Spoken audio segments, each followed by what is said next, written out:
first step in the whole process that many other amendments and issues do take forward and find some success in getting to the ballot.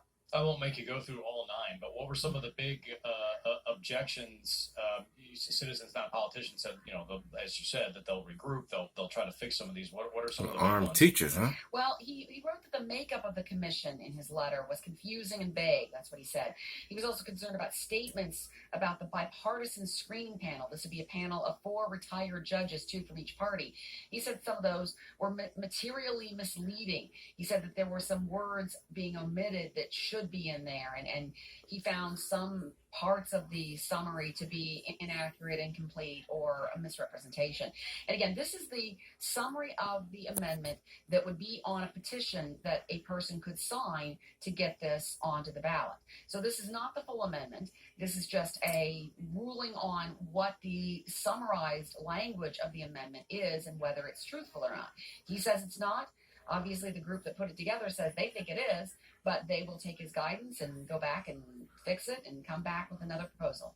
We got some big names, of course, in Ohio politics involved in this. We talked about former Chief Justice Maureen O'Connor last week. Now, she says she'll step back if the amendment passes, but also Governor DeWine saying this week he's somewhat in favor of removing politicians from this process, but he's not totally on board with this proposal either. Well, he says he hasn't really looked at it yet, but I don't know, whether he has at this point or not. And of course, the summary language will be changed. The amendment is still what it is. He had said, though, that legislators shouldn't be on this panel, which is interesting because the Ohio Redistricting Commission was really politicians that are on this. And Maureen O'Connor saying that she'll back away from it. Well, her own proposal would ban current and former politicians, she's one of them, from being on this commission. So I think her role and the role of Democratic former Ohio Supreme Court Justice Yvette Mickey Brown, who's also involved in this group, is really just kind of to raise awareness, to give some gravitas to this issue as it goes through the process of getting to the ballot. Once that, and I should go over that, once the approval from the Attorney General is received, which one would expect will happen at some point, then it goes to the ballot board. They determine how many amendments actually are there, and then the process of gathering 413,000 signatures by July 3rd of next year has to begin. Meanwhile, Karen, the state is still using maps ruled unconstitutional several times by the Ohio Supreme Court, and the Redistricting Commission will meet next month, but I read this is not necessarily about redrawing maps. This is to explain what a recent North Carolina ruling has to do with Ohio and what impact that could have in Ohio. What can you tell us there? Yeah, there's 2 tracks here because there are 2 sets of maps. There are the maps for the state House and Senate, and then there is the map for Ohio's 15 congressional districts. That congressional map is going to be reconsidered by the Ohio Supreme Court in light of that decision from North Carolina.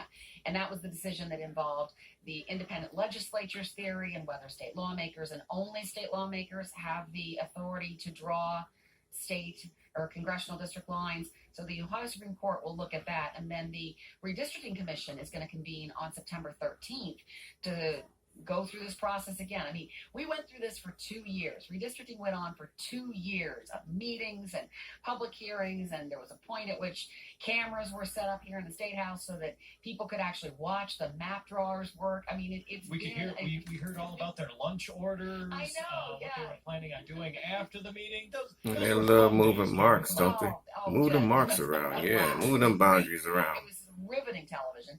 But, I mean, it's important, though. That's exactly the kind of thing that, entities like the Ohio Channel really provide is the Same window old Edom Mike how deal, government man. works. But, you can make the argument here that government really didn't work at this point because we have maps that are unconstitutional. So we get to start that process. And you don't say.